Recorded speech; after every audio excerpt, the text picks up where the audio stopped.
जरूरतमंदों का फायदा करना चाहिए, यस और नो? नीचे कमेंट जरूर करिए, क्योंकि बहुत रिवॉल्यूशनरी कंसेप्ट बताने वाला हूं। जरूरतमंद को फायदा करना हमारे लिए अच्छी बात है कि नहीं, हमारे समाज के लिए अच्छी बात है कि नहीं, ये जानने के लिए हम लोग को समाज को दो भागों में बांटना पड़ेगा। सबसे पहला, गवर्नमेंट एक भाग है, सरकार का सोच अलग है, और दूसरा कैपिटलिस्ट, जो कि व्यापार करता है, एंटरप्रेन्योरशिप में है, जो स्टार्टअप, जो बिजनेस करता है, जो एमएसएमई चलाता है, जो अपना एक दुकान चलाता है, जो 4 लोगों को नौकरी भी देता है, एक्चुअली डायरेक्टली नौकरी देता है, वो एक हिस्सा अलग करता है। अब सरकार का टारगेट क्या होता है मालूम है? कि भाई ज्यादा से ज्यादा बजट बनाओ, वो बजट के लिए वसूली करो। वसूली किससे करने वाले हैं? ये गरीबों से वसूली नहीं हो जाएगी, वसूली होगी वो बेचारे जो वास्तविक मेहनत कर रहे हैं, खुद भी कमा रहे हैं, 4 जन को नौकरी दे रहे हैं, 100 जन को नौकरी दे रहे हैं, हजारों को नौकरी दे रहे हैं, उनसे टैक्सेस, उनसे टीडीएस, उनसे टीसीएस, वो सारा चीज उनसे लेंगे। क्योंकि बजट किसने बनाया?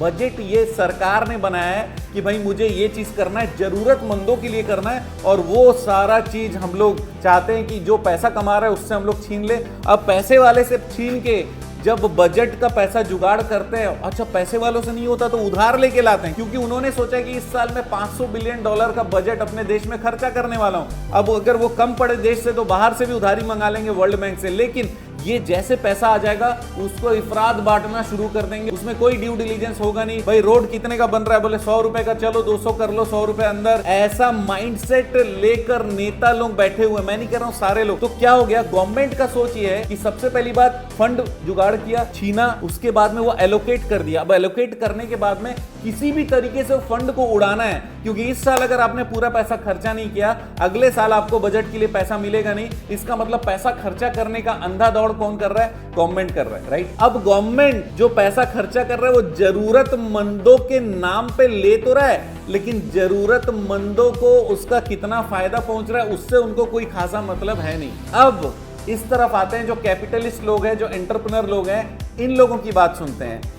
ये पूरा मेहनत करते हैं, उसके बाद 18% जीएसटी पे करते हैं, फिर 30% टैक्सेशन पे करते हैं अपने प्रॉफिट में, घर में 50 रुपए लेकर जाते हैं, उसके बाद भी उनके ऊपर रेड पड़ती है, उसके बाद भी उनके ऊपर में इनकम टैक्स वाले आते हैं, उसके बाद भी जीएसटी वाले आते हैं, हर कोई परेशान करके केवल उनका पीस ऑफ माइंड के लिए बहुत सारे पैसे मांगता है। वो बेचारा पैसा देता ही चला जाता है, हजारों को नौकरी भी देता चला जाता है, लेकिन असुविधा में रहता है। ऐसे में अगर कोई बिजनेसमैन टैक्स प्लानिंग करता है, टैक्स बचाता है, तो नीचे गरीब बैठा आदमी बोलता है कि अरे इतना तो पैसा कमाए हो, थोड़ा सा जरूरतमंदों को दे देते, टैक्स थोड़ा ज्यादा दे देते तो क्या हो जाता। ओशो को एक बार एक व्यक्ति ने प्रश्न पूछा चिट्ठी के माध्यम से कि सर एक बात बताइए, आपके पास में 27 रोल्स रॉयस आ रहे हैं, ये 27 रोल्स रॉयस को अगर आप बेच देंगे तो जरूरतमंदों के काम आ जाएगा, क्यों नहीं करते हो ऐसा, क्यों अय्याशी करते रहते? तो ओशो का जवाब जो था, गजब जवाब था। उन्होंने बहुत अच्छी तरीके से ये बोला कि भाई सबसे पहली बात ये कि मैं शादीशुदा नहीं हूँ। इसका मतलब क्या अभी बताने वाला हूँ। दूसरी बात ये कि जिसने ये चिट्ठी लिखी है उसने कभी कोई दान नहीं किया होगा, उसने कभी कोई इनिशिएटिव लिया नहीं होगा। वो केवल दूसरों को अमीर बनते देख रहे होंगे और दूसरों से जल रहे होंगे और सोचते कि किसी के पास कुछ रहे ही ना, उनके पास से ज्यादा चीजें निकल कर चली जाए। तीसरा चीज, अब बारी आती है जरूरतमंदों की। जो जरूरतमंद है, ओशो ने कहा कि 20 साल पहले भी उतने ही जरूरतमंद थे और आज उससे 10 गुना ज्यादा जरूरतमंद हो गए। इसका मतलब जरूरतमंदों ने अपने लिए आज तक कुछ नहीं किया। चिट्ठी वाले ने बोला, उसने कुछ नहीं किया।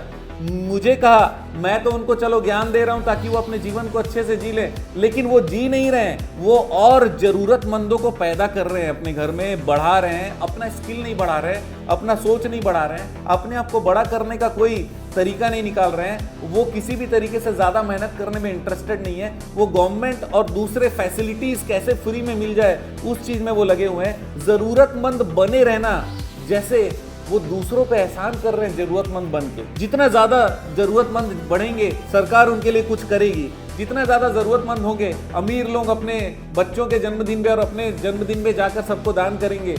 हर जगह पर दान के लिए बैठे रहना जरूरतमंदों का एक एटीट्यूड है, और इस एटीट्यूड से जब तक वो निकलेंगे नहीं, जरूरतमंद बढ़ते ही रहेंगे। और ओशो ने ये भी बोला कि भाई मैंने शादी की नहीं है, मैं किसी से उधारी लेता नहीं हूँ, मेरे एक भी बच्चे नहीं है, और गारंटी दे रहा हूँ आगे भी कोई बच्चे नहीं होने वाले। तो फिर मुझे ये जरूरतमंदों को देने का जरूरत नहीं है, क्योंकि मैं एक खराब आदत आगे पैदा नहीं कर सकता।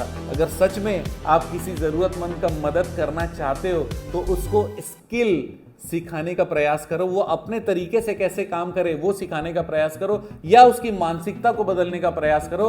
कम से कम मैं मानसिकता बदलने की पूरा प्रयास कर रहा हूं, और इसका गवाह है जो आपने बोला ये 27 रोल्स रॉयस जो है ना, ये मुझे गिफ्ट में मिले, मैंने खरीदे नहीं है। तो ऐसा काम करिए कि लोग आपसे प्रेरित भी हो और आपको देखकर काम भी अच्छे करने लगे, तो फिर ज़रूरतमंद कोई दुनिया में बचेगा ही नहीं। अगर ज़रूरतमंद नहीं बचेगा तो फिर हर कोई काम करता रहेगा, इकोनॉमी नहीं पूरी दुनिया आगे बढ़ते रहे। दोस्तों, मैं हूं दीपंकर समझदार, चार्टर्ड अकाउंटेंट, आपका दोस्त और बिजनेस ग्रोथ एसोसिएट। वीडियो को शेयर जरूर करिएगा, बने रहिएगा हमारे साथ। आपका दिन जबरदस्त और शुभ।